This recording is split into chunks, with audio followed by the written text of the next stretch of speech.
Hi guys, how's it going? It's me, Yoko, and I hope I'm doing an okay job with my hair. I just came home from outside and it's really humid here in Japan because it's Japan. And I just realized that my face color and my body color are not matching for some reason. Like, hey, I must have gotten tanned. But what I'm gonna talk about today is flipping the ideas that we already have. So it's not gonna be like information, it's about how to think, how to perceive. So I don't know if you dig this stuff, but I'm just hoping that we can share this viewpoint. Of course, I'm going to talk about politics, but I wanted to talk about health as an example. I have no idea how old you guys are, but as we grow old, we start to have health problems, right? And we try to, or you want to lose fat or something, and we start caring about health. But what happens is that when we try to be in a good health, we start doing something new, something more. We add more things to our lives. But in reality, what we have to do is that when we try to be healthy, it's not like we become a healthy, different person, but it's more like we have to regain our health, which we have harmed in the past, right? I can only speak for the majority, but the majority of you guys were probably in a good place when you were born or when you were a toddler, like health-wise. But as we grow older, we start implementing bad habits such as bad eating choice. Like you start eating like lots of greasy food, sugary foods, or the chemical-based foods and so on. Or you start eating at night, or you start eating constantly. And you're not supposed to do that as a human being. Like, it's just not natural yet. However though, because of the commercials in the world, people start thinking like, oh, they are saying that this is good for my health. Maybe I should get this, get that. And they start new things. And sooner or later, they start wondering like, why doesn't it work? Of course it doesn't work, because you keep doing the same bad things.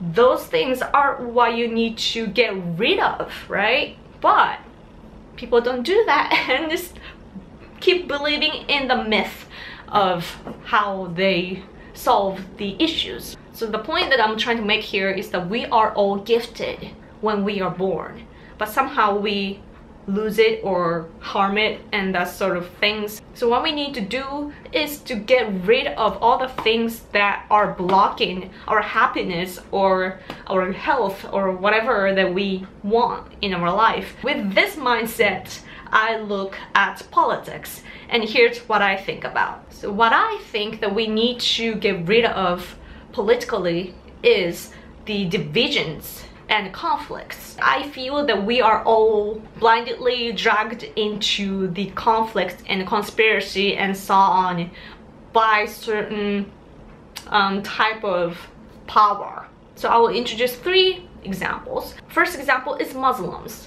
Alt-right people in the West, or maybe some conservative people. There are lots of people that fear Muslims, right? Here's how I think. Who benefits from the Islamophobia that you guys have? Who benefits? I can easily think of 2 powers. 1, the Chinese Communist Party. 2, terrorists. And the reason why is because, as for China, as some of you may know, or through me or other media, Muslims, for example, in East Turkestan, like Uyghur people, they are going through the same kind of torture that Jewish people had to go through during the World War II by Nazi. However, the sad thing is that the Western countries are not much interested in what's going on among the Uyghur people. Why? Because you have the phobia. The more you say that Muslim people are dangerous and so forth, or the possibility of all kinds of terrorism and so on, or them expanding their population, territory, whatsoever, the more you say that, the more the Chinese Communist Party can justify their cruel, hideous, inhuman actions that they are doing onto Muslims and among the Uyghur people. You know what I mean? if you demonize the Muslim people, that's what happens, and you might win a small war that you have imagined in your head by torturing the Muslim people in Asia. But after you're done with that, there will be a bigger enemy, like China, like a stronger version, because they have expanded their territory in Asia. They are bigger and stronger. Thanks to you guys. That's what's gonna happen. And another thing, terrorism. Of course, you have every right to be cautious about terrorism spreading, but what I want you guys to think about is that because the West is not helping Uyghur people, they have nowhere else to go, right? Japan is trying to help, but we don't have that ability. And what's happening is that Uyghur people have nowhere else to go, so the terrorists can get to them to talk them into what they are doing, right? Because they don't want to die. Their tribe has to live on, their country has to live on, and they want to protect themselves, and nobody is helping them except for terrorists. Then it's natural to think that they will reach out to terrorists in the end. And terrorists are not stupid, like those Muslim power from the Middle East. They're not only like crazy people, you know. Those terrorists are very strong, not because of all the Western world kind of interfering, but because they were soldiers or high-ranked people in the military and so on. Like there are professionals mingled among them. And what's interesting is that some people in the US, for example, you differentiate yourself from KKK, just like Laura Ingraham, I don't know the pronunciation. Just like Laura was pointing out one day, that she was making sure that she's not like KKK, right? But when it comes to another religion, you don't want to think about the difference between radicals and ordinary people. Like, doesn't make sense to me. By you fearing this religion, you're actually helping your enemy, and that's just, I don't like, of course, all the methods to prevent everything that you don't want happening, it's up to you. But I really want you to think about that aspect, that you are actually helping the enemy because you are trapped by the enemy.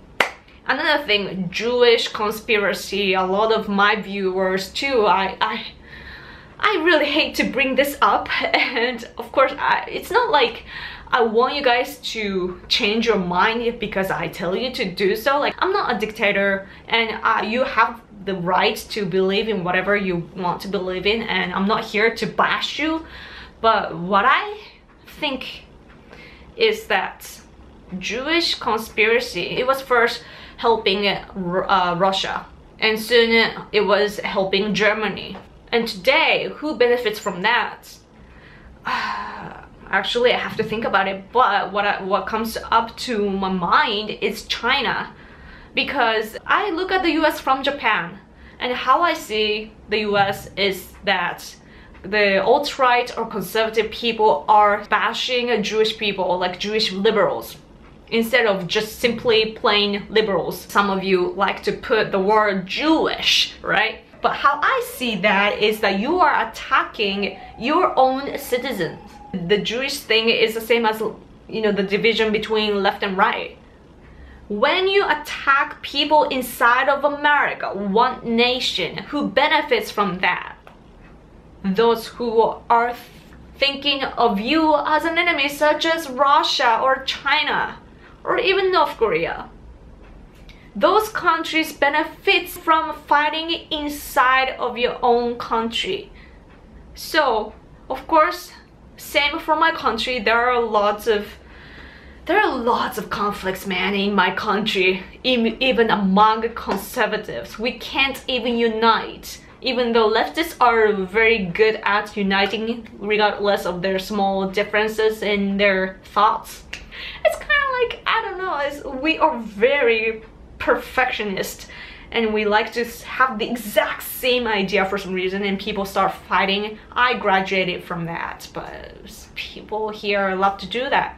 We're not uniting, and because of that, the things that we should be discussing don't get proceeded, and therefore China is buying some time. Because of that, they get to develop their technology, expand their territory, that sort of things, while we are fighting inside. But what I was thinking is that there are things that we need to prioritize, and those differences can be, you know, dealt with later. Another example, North and South Korea unification. There are some families in the Korean peninsula that the families are divided, North and South, and just the other day they were meeting together. And it was like the symbol of the unification and peace and that sort of things. But to me, it's like just a propaganda, you know? And it's not for South Korea, but for North Korea. The unification, what they're actually talking about, as I said before, is making the whole place, the whole peninsula, North Korea, and kicking out the US. It's not about peace, it's about kicking out the US. Then North Korea conquers that, and later, maybe China takes over North Korea. Who knows? The North and South Korea unification, it benefits North Korea. Because the South Korean president is very pro-North Korea, like in the government is very much pro-North Korea, and they are actually changing their system, like getting rid of conservative systems, and it's really happening right now.